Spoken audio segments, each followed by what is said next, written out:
अगर मैं जानना चाहूँ कि आने वाले सालों में, आने वाले महीनों में मेरे संस्थान में क्या पोजीशन होगा और मैं कहाँ तक वहाँ जाऊँगा, तो अगर ये मैं जानना चाहूँ तो आप बता सकती हैं कि किस तरीके से। संस्था का क्या नाम है? बतकही चौक।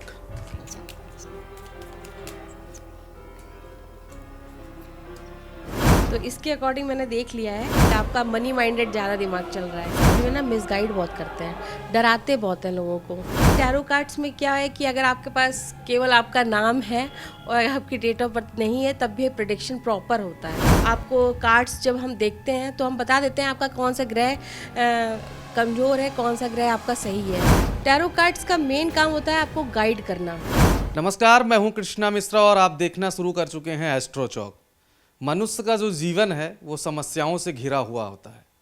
लोग ऐसा मानते हैं कि कोई ऐसा व्यक्ति नहीं जिसके पास कोई ना कोई समस्या ना हो, और फिर उन समस्याओं को लोग खोजने के लिए एस्ट्रोलॉजर के पास जाते हैं, तमाम ज्योतिष शास्त्र के जानकार के पास जाते हैं। ऐसे ही आज हमारे साथ बातचीत करने के लिए रितु तिवारी जी हैं, जो टैरो कार्ड रीडिंग करती हैं और टैरो कार्ड के माध्यम से लोगों के भविष्य को बताती हैं। और किस तरीके से टैरो कार्ड के माध्यम से ये लोगों के भविष्य को बताती हैं, और क्या टैरो कार्ड और ज्योतिष दोनों एक ही है, इन तमाम सवालों पर आज हम इनसे बातचीत करेंगे। मैम, सबसे पहले तो आपका एस्ट्रो चौक पे बहुत बहुत स्वागत है। पहला सवाल तो मेरा यही है कि जो टैरो कार्ड रीडिंग है और जो ज्योतिष है, क्या दोनों सेम है या दोनों की जो प्रक्रियाएं होती हैं वो अलग होती हैं, और क्या अंतर है अगर है तो? देखिए, सेम ही है। जो प्रिडिक्शन आपको टैरो से जो आपको ज्योतिष से मिलेगा, वो आपको टैरो से भी सारे प्रिडिक्शन वही मिलते हैं। नंबर का होता है, निम्नोलॉजी का भी इसमें है, नंबर्स होते हैं टैरोज़ में। टैरो का ये रहता है कि आप जब ज्योतिष में जाते हैं तो ग्रहों के हिसाब से देखते हैं। डेट ऑफ बर्थ होती कंपलसरी है। अगर डेट ऑफ बर्थ नहीं है तो सही नहीं निकल पाता है, कुंडली प्रॉपर नहीं हो पाती, बन पाती। लेकिन टैरो कार्ड्स में क्या है कि अगर आपके पास केवल आपका नाम है और आपकी डेट ऑफ बर्थ नहीं है, तब भी प्रेडिक्शन प्रॉपर होता है। आपको वही सारे आंसर मिल जाएंगे जो आप चाहते हो। क्योंकि बहुत सारे ऐसे लोग हैं जिनके पास डेट ऑफ बर्थ प्रॉपर है नहीं, तो वो लोग ज़्यादातर आते हैं। तो क्या ऐसा मतलब माना जाए कि जो टैरो कार्ड रीडिंग है और ज्योतिष है, इसका इस्तेमाल हम साथ साथ कर सकते हैं? हाँ हाँ, बिल्कुल करते ही हैं। सारे ग्रहों का सब कुछ टैरो कार्ड से ही देख के, इसमें ग्रह भी हैं। आपको कार्ड्स जब हम देखते हैं तो हम बता देते हैं आपका कौन सा ग्रह कमज़ोर है, कौन सा ग्रह आपका सही है। कार्ड्स के थ्रू ही बता देते हैं हम लोग। अब जैसे अब आज के दौर में अगर माना जाए तो मैम, जो युवा है, युवाओं के पास रोजगार को लेकर बड़ी समस्या रहती है, और ऐसे में युवा जो है वो दर दर भटकता है, तमाम पंडित, तमाम ज्योतिष, तमाम लोगों के पास जाता है और अपनी समस्याओं का समाधान खोजता है।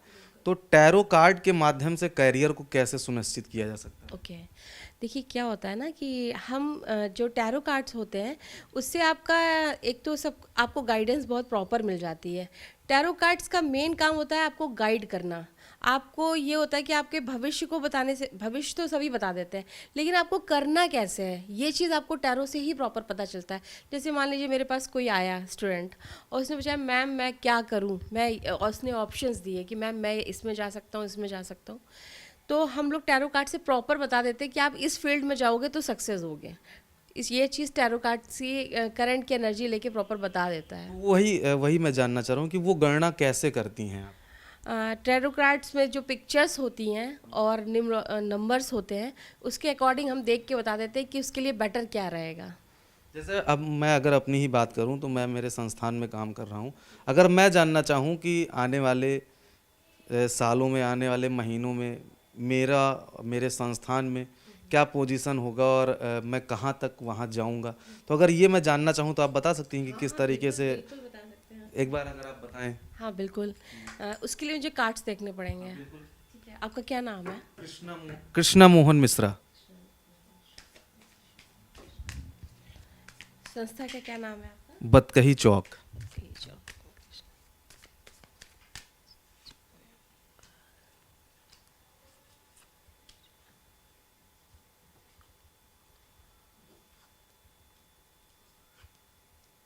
देखिए, पास्ट में भी आपका अच्छा ही रहा होगा इस फील्ड में, और प्रेजेंट भी अच्छा चल रहा है आपका। और फ्यूचर में भी अच्छा रहेगा, क्योंकि तीनों कार्ड बहुत पॉजिटिव आए हैं। तो इसके अकॉर्डिंग मैंने देख लिया है। बस ये है कि फ्यूचर में आप थोड़ा सा इमोशनली काम करेंगे, जैसे अभी आप प्रैक्टिकली काम कर रहे हैं, अभी मनी दिख रहा है मुझे, आपका मनी माइंडेड ज़्यादा दिमाग चल रहा है इस टाइम, मनी को। लेकिन फ्यूचर में आप इस प्रोफेशन से ना इमोशनली कनेक्ट हो जाएंगे, जो मुझे दिख रहा है। ये जो तीनों कार्ड रखे हैं मैम, इनका क्या नाम है और किस तरीके से ये द हाई प्रेस्टीज का कार्ड है, ठीक है, और ये किंग ऑफ पेंटिकल है, ये किंग ऑफ कप है। ये तीनों कार्ड्स ये बता रहे हैं कि ये देखिए मेजर अरकाना का कार्ड है, ये बहुत मतलब मेन कार्ड्स हैं, जो 22 कार्ड्स होते हैं उसमें से है। तो ये आपको बता रहा है कि आपका इंटरेस्ट ही था इस फील्ड में, और जिस चीज़ में अगर इंटरेस्ट है उस फील्ड में अगर आप काम कर रहे हो, चाहे वो कोई भी हो, तो सक्सेस तो होता ही है 100%। और आपका मुझे लगता है बहुत ज़्यादा डीप इसमें इंटरेस्ट है इस फील्ड में। ये एक कार्ड तो ये हो गया, दूसरे कार्ड का क्या है? King of pentacle. King of pentacle ये बता रहा है कि ये किंग है, इसके पास ये जो पेंटिकल दिखा रहा है ये मनी का कार्ड, पेंटिकल मनी को दिखाता है। तो आप मनी माइंडेड इस टाइम आप चाहते हो कि आप इतना प्रोग्रेस करो कि आप अच्छी मनी आप कर सको अचीव। और ये कार्ड्स जो बता रहा है king of cup, king of cup बता रहा है कि इस प्रोफेशन से फ्यूचर में आप अभी तो प्रैक्टिकली जुड़े हुए हैं लेकिन इमोशनली जुड़ जाएंगे, तो और अच्छा रहेगा आपका इस प्रोफेशन में। जैसे जो मेरी नौकरी है वर्तमान में, जो नौकरी मैं कर रहा हूँ, क्या भविष्य में इसमें और कुछ संभावनाएं हैं इस कार्ड के माध्यम से? मतलब किस तरह की संभावना है? मतलब और प्रोग्रेस की ना, हाँ, तो वो मैंने देख लिया। ये जो कार्ड मैंने देखा है वो ओवरऑल आपका देखा है, पास्ट प्रेजेंट फ्यूचर इस फील्ड में, तो ओवरऑल आपका बहुत अच्छा जाएगा इसमें। अच्छा, आजकल के जो जब हम यूट्यूब पे कुछ भी देखना शुरू करते हैं तो तमाम ऐड आते हैं, उसमें अब जो सबसे ज़्यादा विज्ञापन होता है कि आपका एक्स आपको बहुत मिस कर रहा है, आप अपने एक्स को बहुत मिस कर रहे हैं। तो जो वो एस्ट्रोलॉजर जो प्रिडिक्ट करते हैं, वो आप टैरो के माध्यम से कैसे उसका प्रेडिक्शन करें? ओके, एक्चुअली क्या होता है ना कि मोस्टली ऐसे ही आते हैं सब, यही क्वेश्चन पूछे उसकी करंट एनर्जी मेरे लिए क्या है। तो ये आपको ज्योतिष में इससे ज़्यादा अच्छा करंट में टैरो बता देता है कि आपकी करंट फीलिंग आपके लिए कौन क्या सोच रहा है। मोस्टली जैसे ये आपके साथ है, कैमरामैन है या कोई आपका फ्रेंड है, आप किसी के बारे में पूछेंगे तो मैं उसकी करंट एनर्जी बता दूंगी कि वो आपके बारे में एक्चुअल क्या सोच रहा है। तो ज़्यादातर जो न्यू कमर्स हैं, बच्चे स्टूडेंट्स हैं, वो लव रिलेशनशिप के लिए ये क्वेश्चन हमेशा पूछते हैं। जैसे एस्ट्रो टॉक वगैरह में भी मैं हूँ तो उसमें भी मोस्टली यही क्वेश्चंस आते हैं। अच्छा, क्या किसी मतलब खास दिन या तारीख या समय में टैरो कार्ड रीडिंग जो होता है वो ज़्यादा प्रभावी होता है या हमेशा एक जैसा? नहीं नहीं, एक्चुअली क्या होता है, जैसे फुल मून होता है ना, तो फुल मून में हम लोग इसको चार्ज करते हैं। जैसे ये सन से चार्ज होता है, कई तरह से चार्ज किया जाता है ये। तो जब फुल मून में करते हैं, वैसे तो ये अगर आप मेडिटेशन करके प्रॉपर मेडिटेशन कर रहे हैं, आप ध्यान में रह के इसको मेडिटेट करके करते हैं, तो ये हमेशा एक ही जैसा सही रिजल्ट देता है। लेकिन ये रहता है कि इसको चार्ज करना पड़ता है, तो फुल मून में इसको हम लोग प्रॉपर मेडिटेट करते हैं कार्ड्स को रख के। जैसे कार्ड्स हैं मैम, तो क्या टैरो कार्ड्स में एक व्यक्ति के आंतरिक और मानसिक जो है संघर्षों को समझने के लिए कुछ खास कार्ड्स भी होते हैं या सारे सेम होते हैं? नहीं, एक्चुअली इसमें जो कार्ड्स होते हैं 4 तरह के कार्ड्स होते हैं। इमोशनली, जैसे पेंटिकली मैंने बताया, पेंटिकल का कार्ड मैंने बताया कि आप अभी पैसे के लिए ज़्यादा सोच रहे हो, भविष्य में आप इमोशनल हो जाओगे। तो इसमें 4 कार्ड्स इस तरह से होते हैं कि आपको इमोशनल, पैसे के लिए लेके आप जैसा भी सोच रहे होंगे, क्लियर आपको कार्ड्स बता देते हैं, जैसी भी फीलिंग आपकी होगी उस टाइम। अच्छा, ग्रह दशा को लेकर जब बात होती है तो टैरो कार्ड्स के माध्यम से कैसे पहचाना जाता है कि आपके ऊपर ये दशा चल रही है, ये ग्रह चल रहा है और ऐसी सिचुएशन आने वाली है या ऐसी आ सकती है? एक्चुअली नंबर 1 से लेके 9 तक होते हैं। तो ठीक है, पहला नंबर सूर्य का होता है, दूसरा नंबर क्या बोलते हैं मून का होता है, तीसरा बृहस्पति का होता है, जुपिटर का होता है, 4th राहु का होता है, 5th जो होता है ये बुध प्लैनेट को बताता है, ठीक है, 6th जो होता है ये शुक्र को बताता है, और 7th होता है केतु को बताता है, 8th होता है जो ये अर्थ प्लैनेट को बताता है, और 9th बताता है मंगल को बताता है। तो ये सारे प्लैनेट्स जिसमें नंबर्स लिखे होते हैं, कार्ड्स में नंबर लिखे होते हैं, उसके अकॉर्डिंग हम लोग बता देते हैं कि आपका ये नंबर, आप मतलब ये ग्रह आपका वीक है या ये ग्रह आपका बहुत अच्छा है, उसके अकॉर्डिंग बता देते अच्छा, जैसे हम अब जानना चाहें कि एक एक नंबर के बारे में अगर एक एक मिनट में आप बताएं, जैसे एक नंबर वाले को क्या, जैसे 1 से 9 तक आपने बताया, तो 1 से 9 तक हमें आप एक एक मिनट में एक एक नंबर के बारे में बताएं। अच्छा, जैसे एक नंबर सूर्य का होता है, तो जो सूर्य के लोग जो होते हैं वो उनके अंदर होता है एडमिनिस्ट्रेटिव, मतलब उनके नीचे लोग काम करें, सूर्य की तरह वो बल, मतलब उनकी बुद्धि होती है। और सेकंड नंबर होता है मून होता है। मून क्या होता है? मून इमोशनल होता है। मून हमेशा इमोशनल चीज़ें उन ज़्यादा इम्पोर्टेंट होती हैं उसके लिए। और जैसे थर्ड है बृहस्पति का, तो गुरु, गुरु का प्लैनेट, ये लोग बहुत इंटेलिजेंट होते हैं, मतलब किसी भी फील्ड में इनका काफ़ी अच्छी पकड़ होती है ज्ञान के प्रति। फोर्थ होता है राहु, तो राहु के लोग जो होते हैं वो काफ़ी एग्रेसिव भी होते हैं और काफ़ी टेक्नोलॉजी, जैसे आजकल टेक्नोलॉजीज़ जो है उसमें राहु के लोगों के लिए बहुत अच्छा रहेगा, राहु के लोगों की। और फिफ्थ है बुध का। बुध प्लैनेट होता है, बुध ग्रह को आप जानते हो, बुध ग्रह के लिए आप जैसे आप किसी भी फील्ड में, जैसे टीचिंग की फील्ड में बुध ग्रह बहुत अच्छा रहता है, आपको फील्ड्स के बारे में अगर जानना है। और सिक्स ग्रह होता है शुक्र का होता है, तो शुक्र जो होता है, शुक्र मेन होता है मनी के लिए, कि आप अगर अपनी मनी को स्ट्रॉन्ग करना चाहते हो तो शुक्र ग्रह को स्ट्रॉन्ग करिए। अगर आपका शुक्र वीक है तो आप कितना भी पैसा कमा रहे होंगे तो वो पैसा रुकेगा नहीं। और सेवन्थ होता है केतु। केतु क्या होता है? राहु होता है सर और केतु होता है धड़। तो केतु वाला मेहनत ज़्यादा करेगा, मेहनत और दिल से ज़्यादा सोचेगा, मेहनती होगा और दिल, मतलब इतना दिमाग से वो स्ट्रांग नहीं होगा, मेहनती ज़्यादा होगा वो।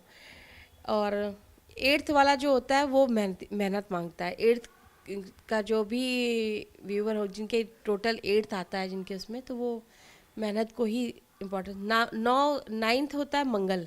मंगल ग्रह होता है, ये मंगल ग्रह भी होता है एग्रेसिव होता है, लेकिन मंगल ग्रह भी फाइनेंस में बहुत अच्छा होता है, फाइनेंस बहुत अच्छा जाता है मंगल ग्रह का। तो ये 9th प्लैनेट है। अच्छा, जैसे आपने ये बताया, अब अगर बात करें भाग्यांक और मूलांक की, तो वो टैरो में कैसे निकालते हैं और कैसे उसको समझते हैं, फिर कैसे प्रेडिक्ट करते हैं? नहीं, वो तो डेट ऑफ बर्थ से ही निकलता है, अगर किसी की डेट ऑफ बर्थ है तभी भाग्यांक और मूलांक निकलता है। अच्छा, तो अब अगर ये क्या मतलब पूरी तरीके से माना जा सकता है कि जो टैरो के माध्यम से जो प्रिडिक्शन किया गया है वो 100% सही होता है? देखिए 100%, देखिए मेरी जो अभी तक की जो है वो सही होता है। बाकी क्या होता है कि ये करंट की एनर्जी को बहुत अच्छा कैच करता है। आप करंट का कोई भी क्वेश्चन पूछ लीजिए, वो डिपेंड करता है कि बताते समय कौन कितने पॉजिटिविटी से बता रहा है। देखिए ये सारा एनर्जी का होता है, आपके ऑरा को ही लेके टैरो कार्ड बताएगा जो भी बताएगा। देखिए मैंने आपकी डेट ऑफ बर्थ नहीं ली, लेकिन आपने कार्ड्स निकलवाए, मैंने बता दिया, मैंने आपकी डेट ऑफ बर्थ नहीं पूछी। तो ये चीज़ आप बताओगे कि मैंने जो बताया वो अभी तक पास्ट को लेके बताओगे, क्योंकि फ्यूचर तो आप जब कर लोगे, तब मैंने बोला आप इमोशनली बहुत ज़्यादा सेट अटैच हो जाओगे, तो ये चीज़ें तो आप बताओगे। वैसे तो ये मेरे ख्याल से तो आज तक कोई प्रेडिक्शन मेरा गलत हुआ ही नहीं। अच्छा, जिस तरीके से माना जाता है कि जब हम ज्योतिष या किसी ऐसे लोगों के पास जाते हैं जो प्रिडिक्शन करते हैं, तो ये होता है कि जनवरी से लेके और दिसंबर के बीच जन्म का जो महीना होता है वो भी बहुत मायने रखता है। तो क्या टैरो रीडिंग से प्रिडिक्शन करने के दौरान भी जो जिस महीने में हमारा जन्म हुआ है वो महीना मायने रखता है, और कौन सा महीना टैरो के हिसाब से बहुत अच्छा होता है? देखिए महीने सभी अच्छे होते हैं कोई प्रॉपर ऐसा महीना नहीं है, क्योंकि हर महीने में कोई ना कोई बच्चा हो रहा होता है, और ऐसा कुछ भी नहीं है। सारे महीने अच्छे होते हैं, ऐसा तो मैंने अभी तक नहीं देखा कि नहीं प्रॉपर यही महीना बहुत अच्छा होता है। डिपेंड करता है कि आपकी सोल कैसे आई है, आपके पास्ट कर्मास कैसे रहे कि आपने उस मंथ में जन्म लिया हुआ है। महीने तो सारे प्रॉपर अच्छे ही होते हैं, ऐसा कोई विशेष महीने का तो मैंने अभी तक नहीं सुना कि इसी महीने में हुआ बच्चा ज़्यादा अच्छा होगा। अच्छा, क्या मतलब किसी कभी ऐसा भी हुआ आपके साथ कि जब जो लोग परेशान होते हैं वो कई लोगों के पास जाते हैं, तो आपके पास आए हों, उन्होंने बोला हो कि मैं जब एस्ट्रोलॉजर के पास गया था तो वहाँ से मुझे ये पता चला था और मैं आपके पास आया हूँ, तो आप मुझे ये बता रही हैं, अब मैं बहुत असमंजस में हूँ कि मैं किसकी बात को सही मान के और फिर उस दिशा में आगे बढ़ूँ? हाँ, बहुत लोग आते हैं। एक तो देखिए इस फील्ड में ना मिसगाइड बहुत करते हैं, डराते बहुत हैं लोगों को। तो तो बहुत सारे ऐसे लोग आए कि किसी को गलत गलत बता दिया है, फिर मेरे पास आए तो मैंने उनको सही चीज़ें गाइड की हैं। देखिए सबसे ज़्यादा टैरो क्या करता है, आपको गाइड बहुत अच्छा करता है। और अगर किसी इंसान को गाइडेंस अच्छा मिल जाता है तो उसकी लाइफ में जो भी प्रॉब्लम आई हो उससे निकल जाता है। क्योंकि अगर किसी को रास्ता ही नहीं पता है तो वो चले कैसे। आपको पता है कि आपको डॉक्टर बनना है, लेकिन आपको नहीं पता कि कैसे कैसे कौन किस रास्ते जाना है, तो आप कैसे डॉक्टर बन सकते हो। आप कहीं ना कहीं मिसगाइड हो जाओगे। जो चीज़ आपको जल्दी मिलनी है वो फिर आपको बहुत डिले होके मिलेगी। अब तो कई बार ये भी देखा जा रहा है ना कि जो एस्ट्रोलॉजर हैं, जो टैरो रीडर हैं, न्यूमरोलॉजर हैं, ये सब ऑनलाइन मिल रहे हैं और ऑनलाइन फ्रॉड भी बहुत हो रहा है इन सब चीज़ों में। लोग क्या करते हैं ना, अब तो क्या है ना टैरो का कि थोड़ा सा सीख लिया, नहीं पता है उसका फिर भी गलत मीनिंग बता रहे हैं। बहुत सारे लोग सिखा रहे हैं वो भी गलत सिखा रहे हैं। तो इस तरह की तो चीज़ें हो रही हैं और इससे लोगों को बचना चाहिए। लेकिन यही है कि अगर सही गाइडेंस मिल जाए तो लोग बचते हैं। आप तो कितना पता हो जाता है लोगों को, कई लोगों से राय लेके फिर आपको सही गुरु से सीखना चाहिए। अगर माना जाए तो कितना समय लगता है टैरो मास्टर बनने में? देखिए वो खुद की एनर्जी पर डिपेंड करता है कि वही है ना कि आप कितनी जल्दी उस चीज़ को कैच कर लेते हैं। अगर आपके उसमें लिखा है कि आपको टैरो बहुत अच्छे से आ जाए, क्योंकि सीखते तो सभी हैं, ये सारा एनर्जी का गेम होता है कि किसकी एनर्जी कैसी है। किसी किसी के इंट्यूशंस बहुत अच्छे होते हैं, ये इंट्यूशंस का ही सारा गेम है टैरो में। तो जिसकी जैसी एनर्जी होगी वो वैसे ही टैरो उतना ही अच्छा टैरो निकालेगा। अब अगर एनर्जी की बात करें तो जिसकी एनर्जी अच्छी होगी, आपके पास मान लीजिए कोई आया उसकी एनर्जी बहुत अच्छी है, तो ऐसा नहीं होगा कि उसके पास बहुत सारी समस्याएं हों, क्योंकि वो मानसिक रूप से ठीक होगा, शारीरिक रूप से ठीक होगा, आर्थिक रूप से ठीक होगा, तभी उसके अंदर एक अच्छी एनर्जी होगी। फिर उसको क्या ज़रूरत टैरो की? नहीं नहीं, एक्चुअली लोग गाइडेंस लेने बहुत सारे मेरे ऐसे क्लाइंट्स हैं जो मुझसे हमेशा कनेक्ट मतलब कि ये करें कि ना करें। जैसे किसी को विदेश जाना है तो लोग पूछते हैं कि मैं अभी जाऊं, मैंने अभी अभी करा लूं टिकट कि नहीं जाऊं। जैसे अभी एक स्टूडेंट था, तो जब कोरोना टाइम था तब वो उसका ये था कि मुझे बाहर ही पढ़ने जाना है। तो उस टाइम मैंने उसको ये गाइड किया था कि नहीं तुम अभी मत जाओ। तो मैंने कहा तुम ग्रेजुएशन करने के बाद जाना। तो वो रुक गया और उसी के बाद करोना लग गया। तो ये तो मुझे भी नहीं पता था कि करोना हो जाएगा, लेकिन हाँ मैंने इसको इस तरह से गाइड किया, वो गया नहीं तो उसके लिए ये फ़ायदा ही रहा, नहीं तो जाता तो बाहर फंस जाता वो। तो आपने देखा कि टैरो के माध्यम से लोगों का भविष्य किस तरीके से बताया जाता है, कौन से कार्ड क्या काम करते हैं। इन सारी चीज़ों पे हमारे साथ जो टैरो कार्ड रीडर थी रितु तिवारी, इनसे हमने बातचीत की। आपको ये हमारा वीडियो कैसा लगा देख के ज़रूर बताइएगा।